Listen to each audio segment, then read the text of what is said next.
एक बार सुकरात अपने शिष्यों को एक कहानी सुनाई जिससे उनके शिष्यों का नजरिया एकदम से बदल गया। सुकरात ने कहा, एक बार एक राजा ने रात में सपना देखा। रात को स्वप्न में उसे मृत्यु दिखाई दी। वह डर गया। उन्होंने पूछा, क्या बात है, तुम मुझे इतना भयभीत क्यों कर रहे हो? मौत ने कहा, मैं तुम्हें यह बताने आई हूं कि कल सूर्यास्त तक मैं आ रही हूं, इसलिए तैयार हो जाओ। यह सिर्फ करुणा के कारण है ताकि आप तैयारी कर सकें। राजा को बड़ा सदमा लगा। उसकी नींद टूट गई। आधी रात थी। उसने अपने मंत्रियों को बुलाया और कहा, ऐसे लोगों को ढूंढो जो स्वप्न का अर्थ बता सकें, क्योंकि समय कम है।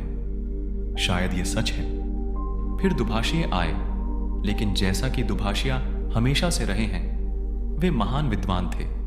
वे बहुत सी बड़ी बड़ी पुस्तकें ले आए और वे चर्चा करने लगे, विवाद करने लगे, और सूर्य उदय होने लगा और भोर हो गई। और एक बूढ़ा आदमी जो राजा का बहुत भरोसेमंद सेवक था, वह राजा के पास आया और उसने उसके कान में कहा, मूर्ख मत बनो। ये लोग सदैव झगड़ते रहेंगे और कभी किसी नतीजे पर नहीं पहुंचेंगे। अब हर कोई यह कोशिश कर रहा था कि उसकी व्याख्या सही थी और राजा पहले से कहीं अधिक भ्रमित था। तो उसने बूढ़े आदमी से पूछा, तो फिर मुझे क्या करना चाहिए? उन्होंने कहा, उन्हें अपनी चर्चा जारी रखने दीजिए। वे इतनी जल्दी समाप्त नहीं होने वाले हैं और सूर्य अस्त हो जाएगा, क्योंकि एक बार उगने के बाद सूर्यास्त बहुत दूर नहीं है। बल्कि मेरी सलाह मानो और भाग जाओ। कम से कम इस महल से तो भाग जाओ। कहीं और रहो। शाम तक जहां तक हो सके कहीं दूर पहुंच जाओ।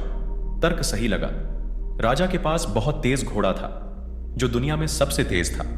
वह दौड़ा, वह भाग निकला। वह सैकड़ों मील पार कर गया। जब वह एक निश्चित शहर में पहुंचा तो सूरज डूबने ही वाला था। वह बहुत खुश था। उसने अपने घोड़े को थपथपाया और कहा, तुमने अच्छा किया, हम बहुत दूर आ गए हैं। और जब वह अपने घोड़े को थपथपा रहा था तो अचानक उसे महसूस हुआ कि कोई उसके पीछे खड़ा है। उसने पीछे मुड़कर देखा, वही मृत्यु की छाया।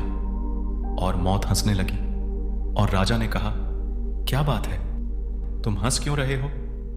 मौत ने कहा, मैं चिंतित थी, क्योंकि तुम्हारी मृत्यु इस पेड़ के नीचे होनी तय थी और मुझे चिंता थी कि तुम वहां तक कैसे पहुंचोगे।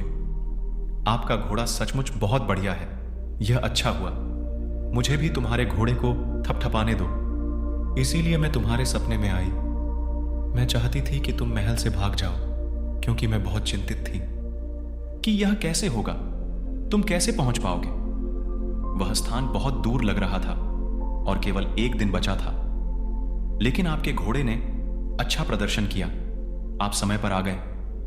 आप जहां भी जाएंगे, मौत आपका इंतजार कर रही होगी। हर दिशा में मौत इंतजार कर रही है। हर जगह मौत इंतजार कर रही है।